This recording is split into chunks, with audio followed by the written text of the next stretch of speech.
The boy shouldn't have been there. Not at that time. Not on that road. And definitely not with that purple mark on his neck. But what he held in his left hand was worse than any mark, because what was happening 300 meters away in that abandoned trailer couldn't wait until dawn, and Edge Rider knew that the moment he saw the boy's eyes. The Harley hummed softly as Edge Rider slammed on the brakes. 3 in the morning. Empty road between Pine Ridge and nowhere. The headlight cut through the darkness and found the boy. Barefoot, pants ripped at the knee, shirt 3 sizes too big, no more than 10 years, standing in the middle of the track with his arms outstretched. Edge turned off the engine. The silence of the night swallowed everything except the boy's rapid breathing. He didn't move. He just lay there, trembling, as if every second was a choice between running or dying. Edge slowly removed his helmet. He left the motorcycle to the side. He walked towards the boy, without haste, without threat, but also without backing down. "Are you okay?"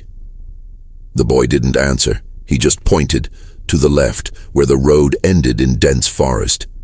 Edge followed the finger. He saw the reflection, small, metallic, an old trailer half hidden among the trees, about 300 meters from the runway. No light, no sound. But there was movement, shadows crossing the cardboard-covered windows. "How many?" Edge asked, already knowing the answer wouldn't be good.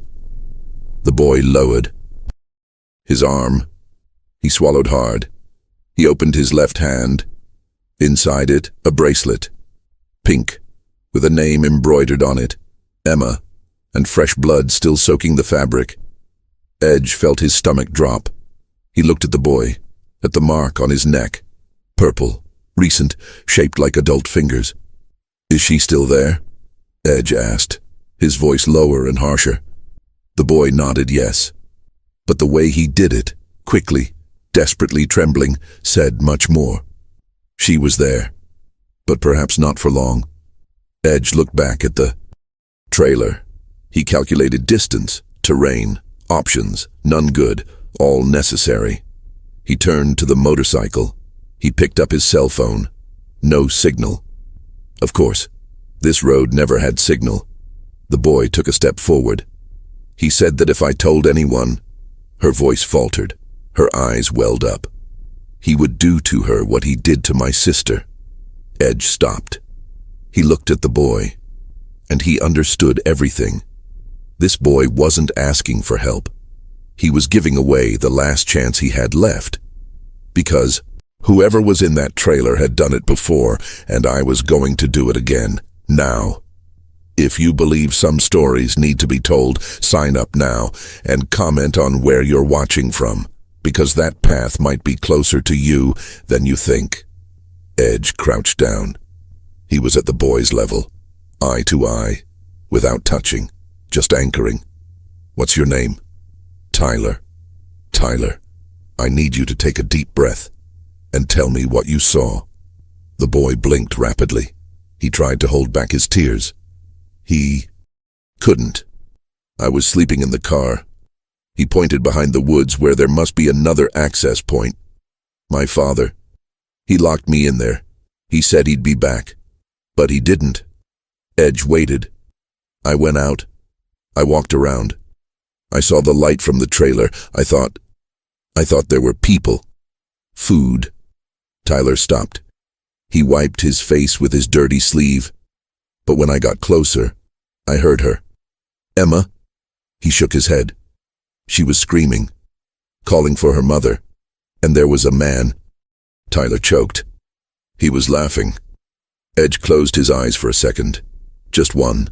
Enough time to decide. When he opened it, he was no longer the same. "Did you see how many men there were?" "2, but only one was with her." "And the other one?" "I was drinking. At the door.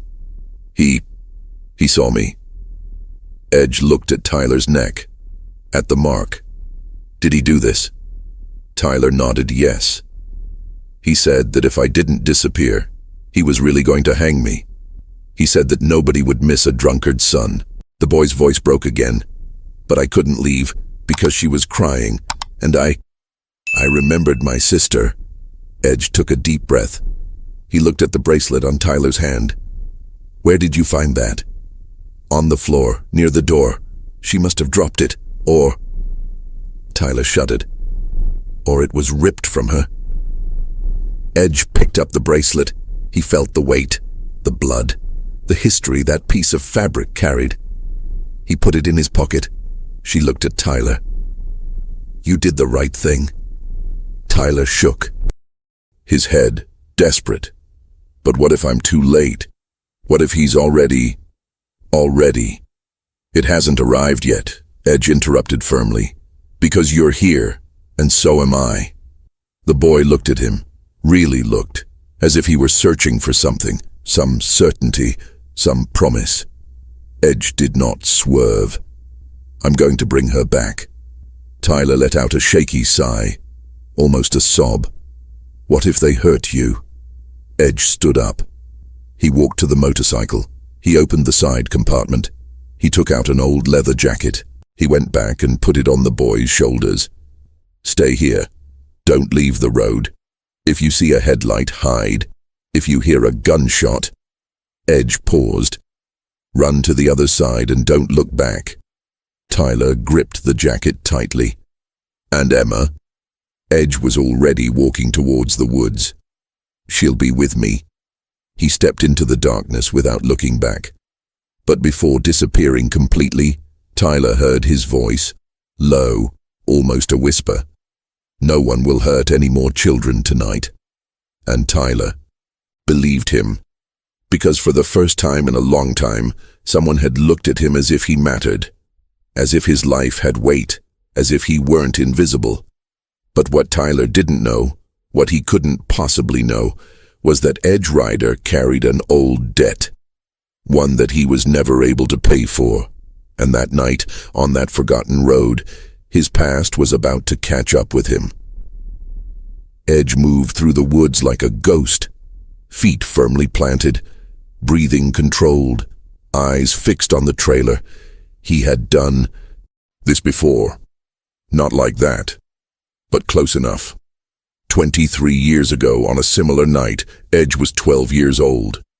He lived in a trailer just like that one, with his mother and his stepfather. The stepfather who beat him. The stepfather who drank. The stepfather who, on a random Tuesday, decided that hitting was no longer enough. Edge remembered the smell, stale beer, sweat, fear. I remembered my mother's voice pleading. I remembered escaping through the bedroom window, from having run all the way to the road, from having stopped in the middle of the road, trembling, waiting for someone, anyone, to appear. But nobody showed up. Not that night. When he returned in the early morning, his mother was on the kitchen floor, motionless, breathing, but broken. Her stepfather had vanished. He took everything, money, car, hope. Edge never saw the man again, but he saw what he left behind. She watched her mother wither away. She saw her give up. She saw her die 3 years later in a public hospital with no one holding her hand. And Edge swore. He vowed that if he ever had the chance to be on the other side, to be the adult who didn't show up when he needed him, he wouldn't hesitate. I wasn't going to run away. I wasn't going to leave anyone alone. Now, standing 20 meters from the trailer, he knew. This wasn't just Tyler's story. That was his story. Again. He looked out the side window, the one that wasn't covered. He saw the man, fat, bearded, sitting in a plastic chair, drinking straight from the bottle, shirtless, badly done tattoos on his chest. And at the other end of the trailer, locked in a tiny room, Edge saw her. Emma, messy blonde hair, torn pink dress, sitting on the floor, hugging her knees, rocking back and forth. Viva, but destroyed. Edge felt his jaw clench, his hands tighten, his blood boil. He looked around. He searched for the second man. He didn't see him. He must be inside, or he had left. It didn't matter. Edge was going to come in anyway. But first, he needed a plan, because barging in screaming would only put Emma in more danger. He took 3 steps back. He picked up a stone, small, heavy. He aimed it at the front window, far from where Emma was. It played. The glass shattered. The man in the chair jumped. He cursed loudly. He staggered to his feet, threw the bottle on the floor, and grabbed a knife from the table. "Who's there?" he shouted, his voice slurred and drunken. Edge stood still, waiting. The man went out the front door. He looked around. He cursed again. It must be those damned raccoons. He walked towards the broken window, and that's when Edge made a move. Fast, silent, direct. He crossed the distance between the bushes and the side door in 5 seconds. He went inside. He closed the door behind him without making a sound. Inside, the smell was worse. Mold, cigarettes, urine. Edge breathed through his mouth. He looked down the narrow hallway, at the door to the room where Emma was, locked from the outside. He walked over there, slowly, listening. The man was still outside, grumbling. Edge unlocked the door. It opened. Emma looked up. Her eyes, blue, swollen from crying, met his. And for a second, neither of them moved. She didn't know who he was. He didn't know what to say. But then Edge bent down. He reached out his hand. "I came to get you." Emma didn't take her hand. She just looked. Suspicious. Broken. Tyler asked. Edge whispered. And it was as if a light had turned on. Emma jumped up. She grabbed his hand tightly. "Is Tyler alive?" "Okay, and I'm waiting for you," she sobbed. She held on tighter. "He said he was going to save me, but they captured him. I thought that... He's fine, but we need to leave. Now." Emma nodded. She wiped her face. Edge pulled her into the hallway. And that's when the front door opened. The man went inside. Edge saw, Emma saw, and she smiled. "Look at this," he said, raising the knife. "A hero." The man blocked the door, the knife in his right hand, his left hand gripping the door frame. Drunk, but steady enough. Dangerous enough. "You shouldn't have come in here, my friend." Edge pushed Emma back. He positioned his body between her and the man. "And you shouldn't have picked up that girl." The man laughed, seriously, wet. "Girl?" He spat on the ground. "That one's merchandise, and you just ruined a $5,000 deal." Edge felt his stomach churn. Merchandise. He already knew. Of course he knew. But hearing the word spoken, aloud, so casually, caused something inside him to break. "She's 7 years old," Edge said, his voice low and controlled. "So?" The man stepped forward. "The market is hot. The newer the better the price." Edge didn't answer. He only calculated. Distance, angle, timing. The man realized. "Relax, biker. No need to be a hero." He lowered the knife slightly. He feigned calm. "Leave the girl alone. Go out the way you came in, and we'll forget you were ever here." "No." The man stopped smiling. "So, you're stupid." He moved forward. Edge prepared himself, but before anyone could move, a voice cut through the air. "Ray, what the hell is going on here?" Another man appeared, coming from the back room, younger, thin, open plaid shirt, small, cold eyes. He looked at Edge, at Emma, at Ray. "Who is that?" "An idiot who went to the wrong place," Ray replied without taking his eyes off Edge. The younger man frowned. Then he smiled. A thin, calculating smile. "Ah, I see." He crossed his arms. "You came to pick up the merchandise. How sweet." He walked slowly to the table. He picked up a gun, an old revolver. Rusty, but functional. "You know what I find funny?" He pointed the gun at Edge casually, as if he were pointing a remote control. "It's that there's always one. There's always one guy who thinks he's going to make a difference." He took a step, then another. But do you know what happens to those guys? Edge did not respond. They die. The man clicked his tongue. And nobody remembers them. Emma began to cry softly behind Edge. He felt her little hand gripping the back of his shirt. Everything's fine, Edge murmured to her, without taking his eyes off the two men. No, it's not, the man in the plaid shirt corrected, because now we have a problem. You saw us. You saw the girl. You saw the scheme. He scratched his head with the gun barrel. And I hate problems. Ray laughed. Then solve it, Kev, the way you know how. Kev looked at Emma, then at Edge. You know, I even thought about letting you live. But then I remembered. He tilted his head. Witnesses are bad for business. He raised his weapon. He looked. And Edge knew. There was no good way out.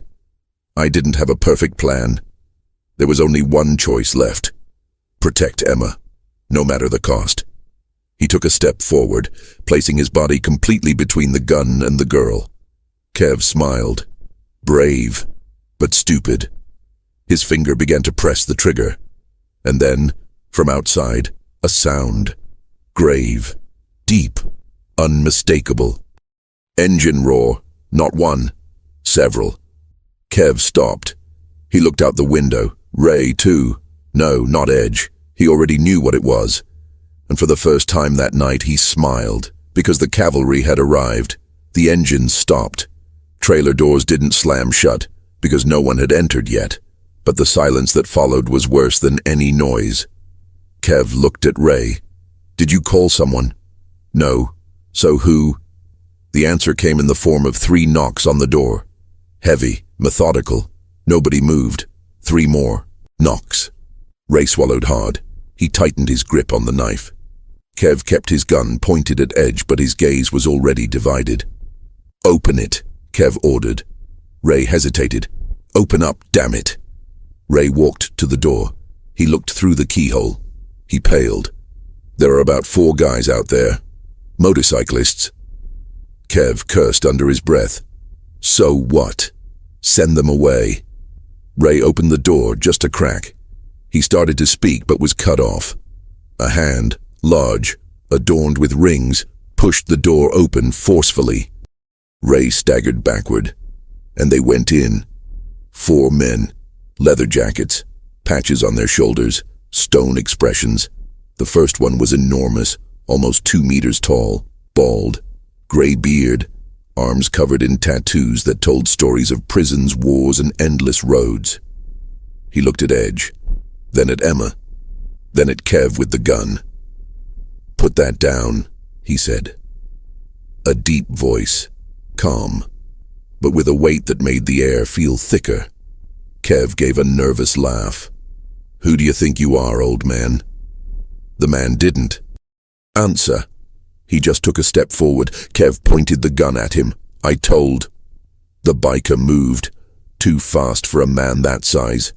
He grabbed Kev's wrist, twisted it, and the gun fell to the ground with a dry thud. Kev screamed, tried to break free, but the man threw him against the wall like a sack of trash. Ray tried to react. He raised the knife. Another biker, shorter, but with eyes that looked like he'd seen too much, took a step. Ray stopped. He lowered the knife. His hands trembled. Good choice, the biker said. Edge finally breathed. He looked at the enormous man. It took a while, Tank. Tank crossed his arms. We were 2 cities away. He looked at Emma. His expression softened. But we made it. Edge bent down. He picked Emma up in his arms. She buried her face in his shoulder, trembling. Everything's all right now, he murmured. Kev, still leaning against the wall, spat out blood. You don't know who you're messing with. Tank turned to him, slowly. Ah, we know. He moved closer. You 2 are the vermin who go around kidnapping children to sell to the highest bidder. Kev turned pale. Like you. We know everything, Tank interrupted, because you're not the only smart ones in the region, and we've been keeping an eye on you for a while now." He crouched down and came face to face with Kev. "The difference is that now you've stepped out of line, and we don't let that slide." Ray tried to move. The dead-eyed biker grabbed him by the shoulder. "Still." Tank looked at Edge. "Is Tyler okay?" Edge nodded. "On the road, waiting. Take the girl to him. We'll take care of things here." Edge hesitated. He looked at Kev. At Ray. "What are you gonna do?" Tank didn't respond immediately. He just looked at the two men with a coldness that needed no words. What needs to be done? Edge knew what this meant. And a part of him, the part that was still the 12-year-old boy waiting on the road, wanted to stay, wanted to see, wanted to make sure these men paid. But Emma was trembling in his arms, and Tyler was out there, alone. Edge nodded. "Thanks." Tank tapped him on the shoulder. "That's what we're here for." Edge got out of the trailer. He walked through the woods back to the road. With each step, he heard the heavy silence behind him. No screams, no gunshots, just silence. And that was worse, because it meant that Tank and the others were doing the dirty work that the law wouldn't do. When Edge reached the road, Tyler was there, huddled against the side of the Harley, his jacket still draped over his shoulders. He saw Emma, and he ran. "Emma!" She slipped out of Edge's arms and threw herself into Tyler's. The two fell to the ground, embracing, crying, laughing, trembling. Edge stood there, still, watching. And for the first time in 23 years, he felt something he thought he had lost. Redemption. But the night was not yet over. Because while Tyler and Emma were hugging, Edge heard them. Deep in the woods, an engine starting. And then, a muffled scream. "Tank." Edge looked at the children, then at the woods. And I knew. Someone had escaped. And now, things were about to get worse. Edge ran back into the woods. His heart pounded erratically. His head screamed that he shouldn't have gone out. When he arrived at the trailer, the door was open. Two bikers were outside. Tank was on the ground, clutching his arm. Blood was seeping between his fingers. "What the hell happened?" Edge asked, kneeling beside him. "Kev," Tank growled. "The son of a bitch. Had another gun. Hidden on his back." E-Ray, one of the bikers, the one with the dead eyes, pointed inside the trailer. "He ran away. He took an old motorcycle that was in the back. We tried to stop him, but—" Tank cursed and tried to stand up. Edge held him back. "Stay still, you're bleeding a lot." "I don't have time to stay quiet." Tank shoved Edge. He stood up, staggering. "That worm knows where we live. He knows the other spots. If he tells on the whole scheme, he didn't need to." "Finish." Edge understood. If Ray warned the others, those who bought, those who sold, those who coordinated, it wasn't just about revenge. It was about survival. The entire club would be scarred. The families, the children they protected, all. "We need to find him," Edge said. Tank nodded, squeezing his arm. "I've already sent the other two after him, but Ray knows the area. What if he gets to town before us?" A sound interrupted. Sirens, still far away but getting closer. "Shit," one of the bikers muttered. Someone must have heard the gunshot and called. Tank looked at Edge. "Take the children. Get out of here, now." "And you?" "I'll handle the cops. I have an alibi. We were just out for a drive." He glanced at the trailer. "What if they ask about Kev?" He gave a crooked smile. "Domestic accident." Edge hesitated. He looked at Tank, at the blood, at his expression that said there was no other option. "Go," Tank repeated. Edge ran back to the road. Tyler and Emma were still there, embracing, but now standing, startled by the sirens. "We need to go out," Edge said, picking Emma up again. "And Tyler?" she asked, her voice thin. Edge looked at the boy. "Get on the back. Hold on tight." Tyler didn't question it. He got on. Edge started the motorcycle. The engine roared, and they left. The road was empty. The icy wind cut his face. Edge accelerated, but not too much. He couldn't attract attention. Not with 2 children on the motorcycle. "Where are we going?" Tyler shouted. Over the noise of the engine. To a safe place. And then what? Edge did not respond. Because he didn't know. All he knew was that Ray was on the loose. Tank was injured. And the police were on their way to a trailer full of evidence that could connect the club to a dozen crimes. But worse than all of that, Edge looked in the rearview mirror, and he saw, single headlight, old motorcycle, gaining distance, Ray. He had changed direction, and now he was coming after them. Edge accelerated.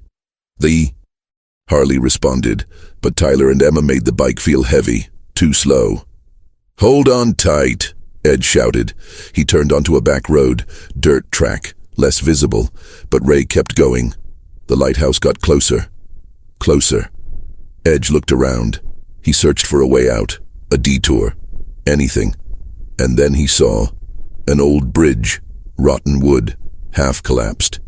He had 2 options. Cross the road and pray that Ray wouldn't be able to follow, or stop and face it. With 2 children, Edge looked back. He saw Emma, trembling. He saw Tyler holding on tight, but with fear in his eyes, and he decided he wasn't going to take the risk. Edge stopped the motorcycle. He got off. He helped Tyler and Emma get off. "Run to that house over there." He pointed to a faint light about 200 meters away. "And don't look back." "But," Tyler began. They ran. Edge stayed. He waited. Ray arrived. He stopped the motorcycle 10 meters away. He got off. He pulled out the knife. "You shouldn't have gotten involved." "Biker." Edge didn't answer. He just opened his arms, waiting. Ray moved forward, and the fight began. But what Edge didn't know, the fact is, Ray wasn't alone. Ray attacked first. A wide, predictable movement. Edge dodged, grabbed his arm, twisted it. The knife fell. Ray yelled, tried to punch, but Edge blocked, counterattacking with a knee to the stomach. Ray good. Edge threw him to the ground. He finished, or it should have ended. But then, on the other side of the road, 3 more. Headlights came on. Old pickup trucks, men getting out. 4, 5, all armed. Baseball bats, chains, a gun. Edge froze. Ray laughed on the ground, spitting blood. "Did you think I was stupid?" He stood up slowly. "I called for backup as soon as I left the trailer." The men approached, surrounding Edge. One of them, short, fat, with a dirty cap, spat on the ground. "Is this the guy?" "Yes," Ray replied, taking the knife back. "The kind of person who thinks he's a hero." The man in the cap smiled. "So let's show you what happens to heroes around here." Edge took a deep breath. He calculated 5 against 1. Armed, no clear escape route. But he wasn't going to run, because Tyler and Emma were still too close. He clenched his fists.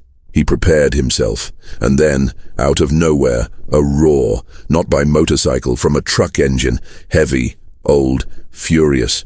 The men turned around, and they saw a 1978 Dodge van, black, rusty, coming at high speed straight towards them. "Get out of the way," one of the men shouted. They jumped. The van grazed by, braked sharply, and skidded. The side door opened, and 3 more bikers came out from inside. One of them knew Edge. Everyone at the club knew him. Wraith. He wasn't the biggest, nor the oldest, but he was the most dangerous. Long gray hair, a scar across his left eye, and a reputation that made armed men think twice. He looked at Edge. He nodded slightly. Then he looked at Ray and the others. "You guys picked the wrong guy to mess with."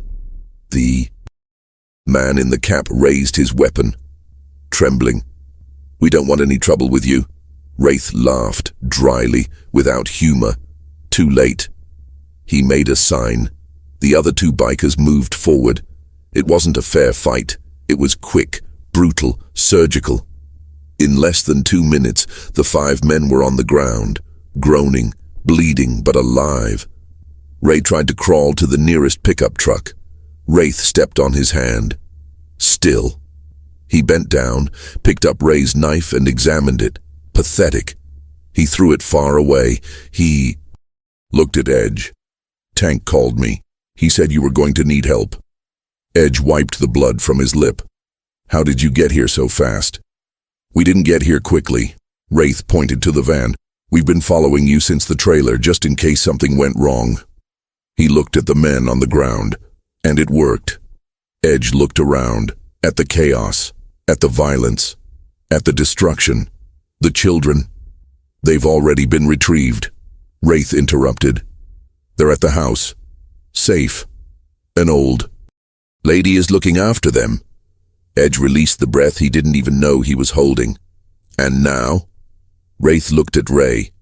Now we'll clean up the mess. He made a sign. The other bikers started dragging the men into the van. Wait, Edge said. What are you going to do with them? Wraith stopped. He looked at Edge with those cold, empty eyes. Do you really want to know? Edge hesitated.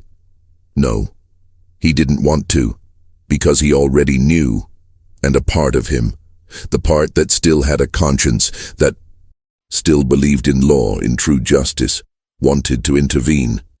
But the other part, the part where you saw Emma trembling, the part where she heard Tyler crying, the part that reminded me of my mother on the floor, that part went quiet.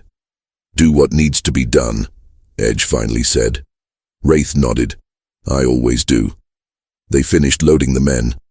Wraith climbed into the van. Before closing the door, he looked at Edge.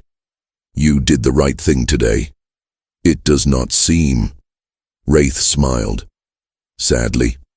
It never seems like it. The door closed. The van broke down. And Edge was left alone on the road. Silence returned. But it was not peace. It was the kind of silence that comes after the storm, when you know that the destruction has already happened, and nothing will ever be the same again. Edge walked to the house. He knocked on the door. The old lady, white hair, kind eyes, opened the door. They're in there, sleeping. Edge looked inside. He saw Tyler and Emma on the couch, embracing, covered with an old blanket. Thank you, he murmured. Are you going to take them? Edge didn't know. Where to? The woman sighed. Far away from here, I hope. Edge nodded. I'm going to try. She touched his arm. You are a good man. Edge did not respond, because he wasn't sure if that was true. But he knew one thing. He wasn't going to stop, not until Tyler and Emma are truly safe, and not until they were sure that Ray and the others could never hurt anyone again. But while he was looking at the, sleeping children, your phone vibrated. A message. Unknown number. He opened it, and it froze. You don't know who you're messing with, and now your children are going to pay. Below the message, a photo. From Tyler and Emma, taken less than 5 minutes ago, from the window of that house. Someone was watching, and they hadn't left. Edge deleted the message. He put his phone away. He took a deep breath. I couldn't panic. Not now. He looked out the window. Total darkness. No visible movement. But that didn't mean anything. Whoever took that photo was nearby, and knew exactly where they were. Edge went back to the door. He looked at the lady. Do you have a gun? She blinked, confused. What? Weapon, rifle, anything.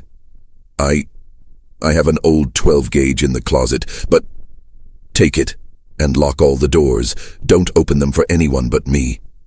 Her face turned pale. What's going on? Just do what I'm asking, please. She nodded, startled, and went to get the gun. Edge entered. He looked at Tyler and Emma, still sleeping, innocent, fragile. He wasn't going to let anything happen to them, not again. Edge went out the back door. He closed it slowly. He walked around the house, eyes alert, ears perked up. Nothing. But then, about 50 meters away, among the trees, he saw it. A quick flash, lens flare, Someone with binoculars. Or a camera. Edge moved, quickly, silently. He cut through the side, using the shadows. It came close. He saw the silhouette. A man. Thin, crouching behind a fallen tree trunk. Edge waited, patiently. The man shifted. He adjusted the camera. Edge Atako. He grabbed him from behind, hand over his mouth, arm around his neck. He knocked him to the ground. The man tried to scream. He couldn't. He tried to struggle. It was useless. Edge pressed harder. "Who sent you?" The man didn't answer. He just tried to breathe. I asked, "Who sent you?" Edge loosened his grip just enough for him to speak. I don't know his name." Her voice came out choked. "He just paid me to keep watch, to take pictures." "Why take photos?" "So he would know where you were." Edge felt his blood boil. "Where is he now?" "I don't know. He called me. He said he'd pay me $500 if I sent him my updated location every hour." Edge looked around. He saw the camera on the ground. He picked it up. He looked at the photos. Tyler and Emma are sleeping. The lady locking the door, Edge entering from the side. Everything documented, everything sent. "Who did you send this to?" "To the number that called me. I swear I don't know who it is." Edge threw the camera away. He grabbed the man by the collar. "If I see you near those children again, I won't be kind." He pushed him. The man fell, crawled backward, got up, and ran. Edge stayed there, staring into nothingness, thinking. Someone was orchestrating it. Someone with resources, with a network, with enough power to hire scouts. This wasn't just Ray. It was bigger, much bigger. Edge went back home. He knocked on the door. The woman opened it, holding the shotgun in trembling hands. "It is good too?" Edge didn't lie. "No, but it will stay." He went in. He sat in the chair facing the sofa. He looked at the children. Tyler stirred. He opened his eyes. He saw Edge. "You're back. Always face." Tyler sat down. He rubbed his eyes. "I heard a noise. Is everything all right?" "Okay, go back to sleep." Tyler looked at Emma, then at Edge. "Do you promise that nothing will happen to us?" Edge wanted to make a promise. I wanted to look into that boy's eyes and say, "Yes, you are safe. I guarantee it." But he couldn't, because empty promises were worse than silence. Then he told the truth. "I'll do everything I can. And as long as I'm breathing, nobody touches you." Tyler looked deep into his eyes, searching for a lie. He found none. "Thanks." He lay down again. He closed his eyes. Edge stayed there, watching. The hours passed. 3 in the morning turned into 4. 4 turned into 5. And then, as the sun began to rise, Edge's phone vibrated. Another unknown number. He answered. He didn't say anything. The voice on the other end was calm, polite, cold. "You created a problem, biker. Who are you?" "Someone who doesn't like to lose merchandise." Edge squeezed the phone. "They are not merchandise. They are children. For you, maybe. For me, they're an investment, and you just cost me a lot of money." "Good." The voice laughed, without humor. "You don't understand the situation you've created. Ray was just a pawn. Kev too, but you messed with the whole chain. And now, break. Now you've become the target. I'm not afraid of you. I should, because I don't work alone. And unlike you, I have no scruples." Edge looked at Tyler and Emma. "What do you want?" "Simple. You return the merchandise. I'll forget you exist. Never." The voice sighed. "So you chose the hard way. This isn't the first time. This will be the last one." The call dropped. Edge stared at the screen, at the time, at the sun rising outside, and I knew. The war had begun, and this time it wasn't just about saving 2 children, it was about destroying the entire network, or die trying. Edge called Tank. 3 rings. Nothing. He called again. He answered on the 6th attempt. "Hi." Her voice was weak. Tired. "Are you okay? Define it clearly." Tank coughed. "I needed 6 stitches. I'm in a cheap motel waiting for the fever to go down." "The police?" He went through the trailer. "We put on a show. They said they found Kev passed out, drunk, an accident with his own gun. They took him to the hospital. He'll probably be in jail for a few days after that." "E-Ray?" Silence. "Did Wraith take care of it?" "He tried, but the others escaped first. Ray is in the wind." Edge swore under his breath. "There's more." Tank took a deep breath. "I got a call from one of the contacts. Someone put a price on his head." "How much?" 10,000. Edge closed his eyes. "And what about children?"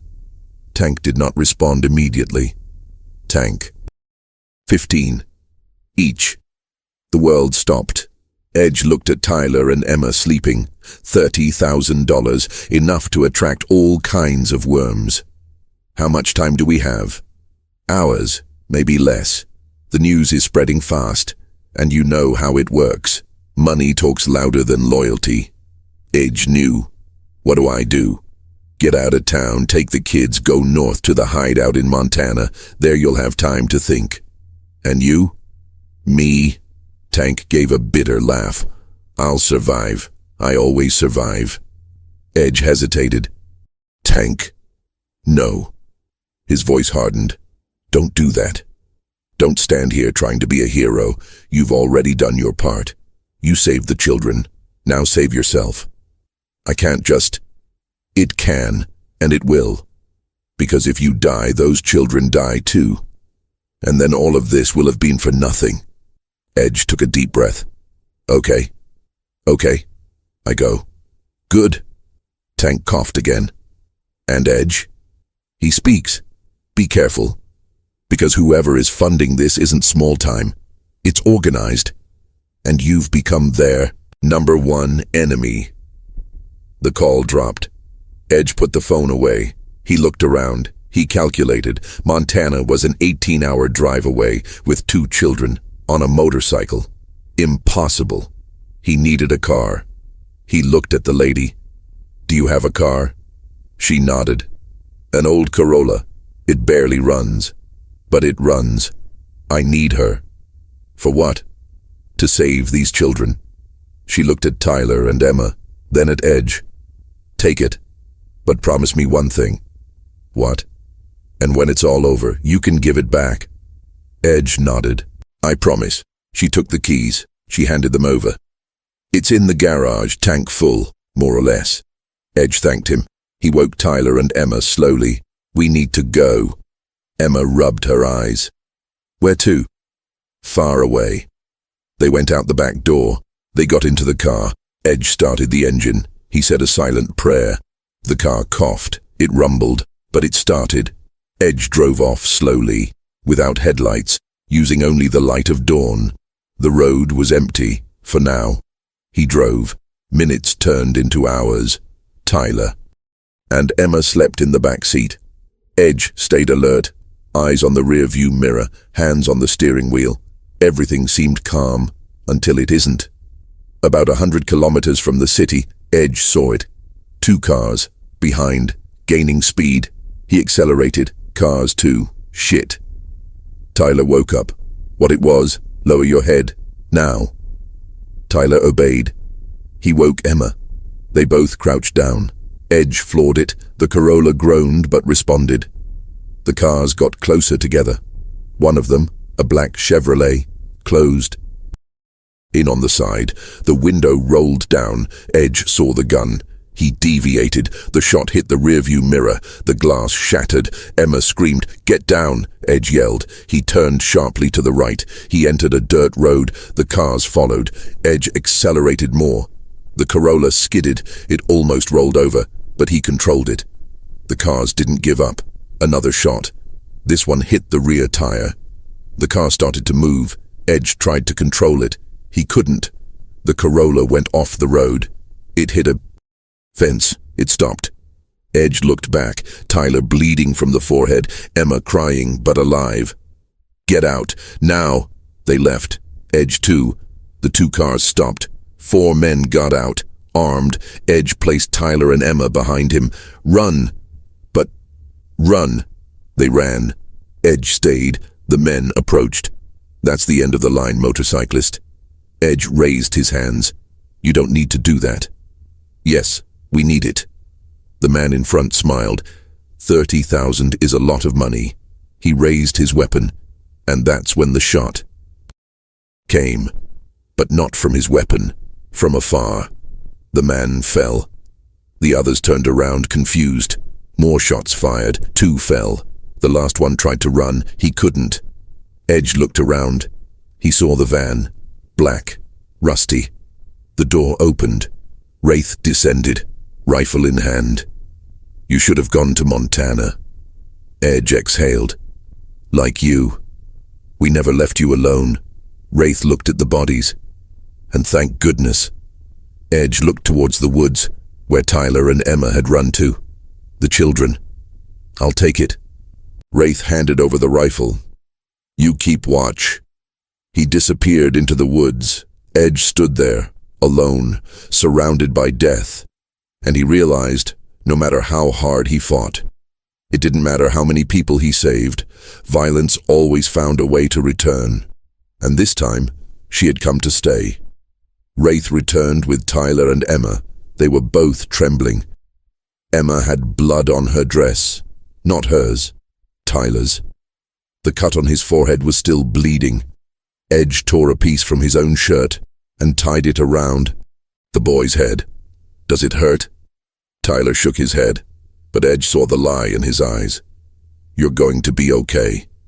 Wraith looked at the bodies, then at Edge. "We need to get out of here. Now."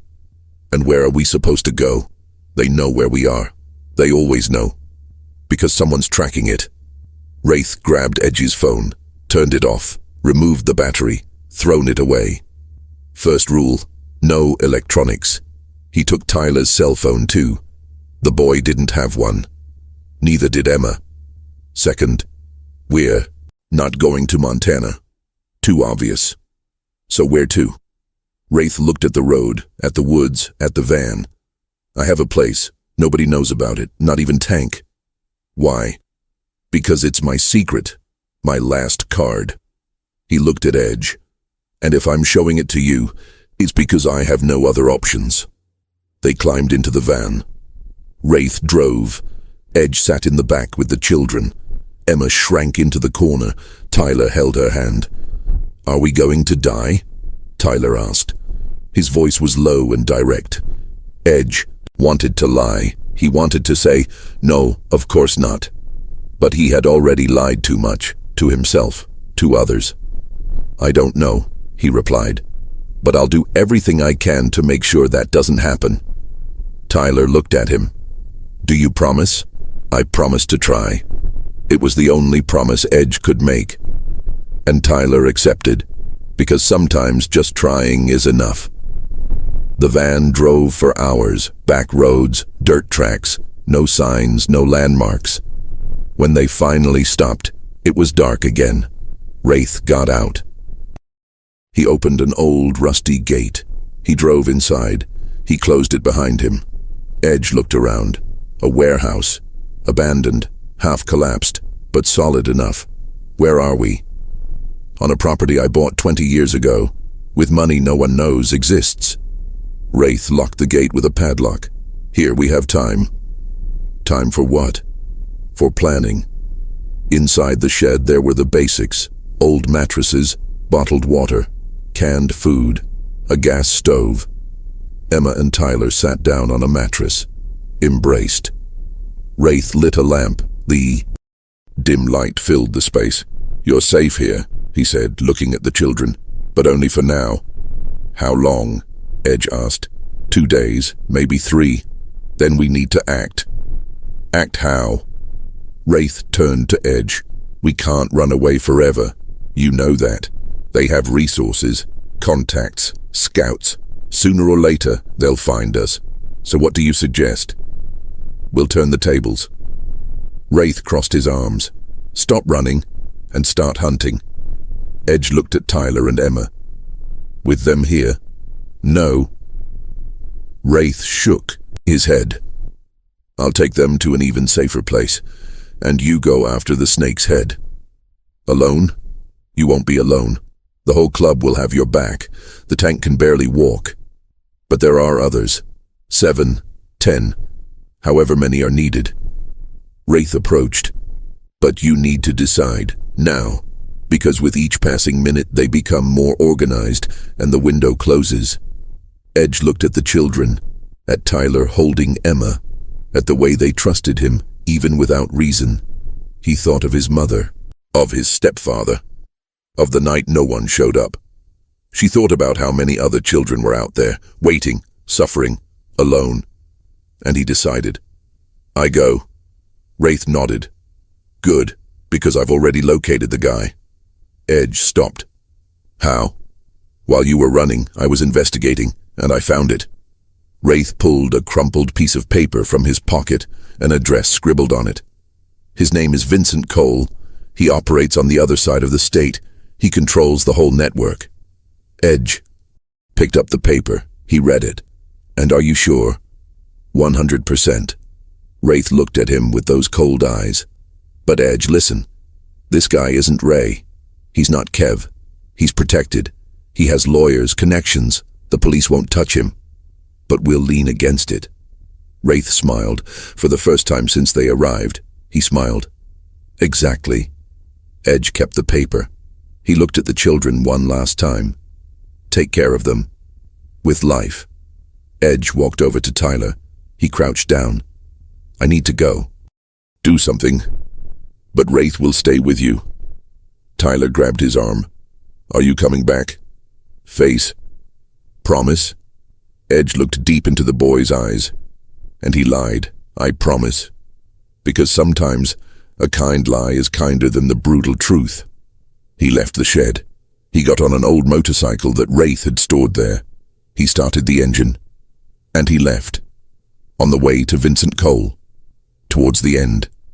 Or the beginning of something worse. Vincent Cole's house didn't look like the home of a child trafficker. It was large, modern, with a well-kept garden and a discreet electric fence, in an upper-middle-class neighborhood where nobody asked questions. Edge watched from afar. 3 hours, calculating, memorizing patterns, 2 security guards, 1 in the front, 1 in the back, cameras in every corner, professional, but not impenetrable. He waited until 2 in the morning. He cut the power to the entire street by short-circuiting the transformer. The cameras died. The lights went out.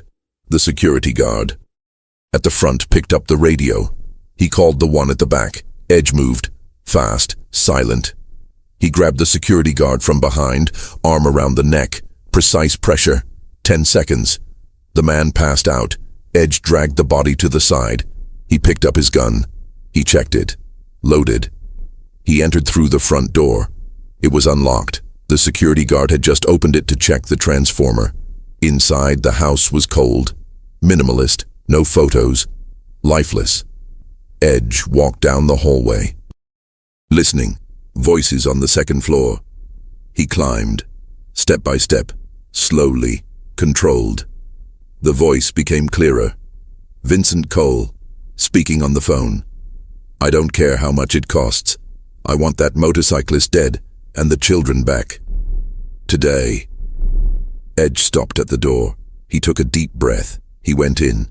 Vincent had his back to her, phone to his ear. He stopped mid-sentence when he heard the noise. He hung up. He turned around. Edge saw, and she smiled. You. Edge raised his weapon. He finished. Vincent laughed. Not nervously, genuinely amused. Is it over? He sat down in the leather chair. Relaxed. Kid, you have no idea what you're dealing with. I know exactly. You sell children, and I've come to put an end to it. End? Vincent crossed his hands. You think killing me will stop everything? I'm just a pawn. There are 10 guys waiting to take my place. 100. And if you shoot me, they'll come after you, after your club, after everyone you love. Edge tightened his grip on the weapon. I have no one I love. That's a lie. Vincent tilted his head. You have those children, Tyler, Emma, and you know that if I die, they die too. You're not going to get near them. Not me. Vincent picked up his cell phone from the table. He showed the screen. But you will go with those 20 people I paid to hunt them down. Edge looked. He saw photos, addresses, detailed information on all club members. I gave you a way out. Vincent continued. You would return the children. I would forget about you.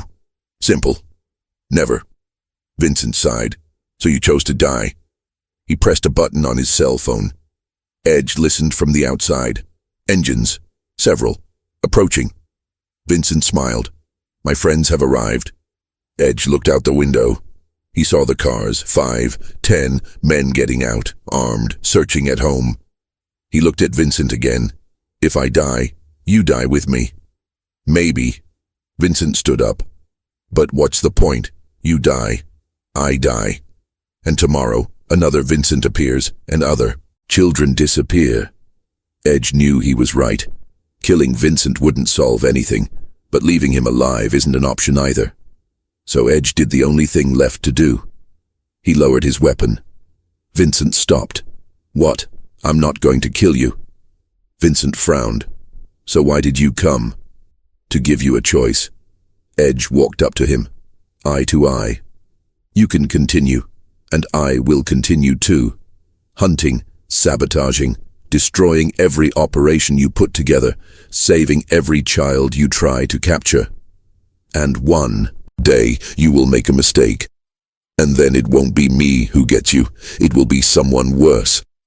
Vincent looked at him, processing.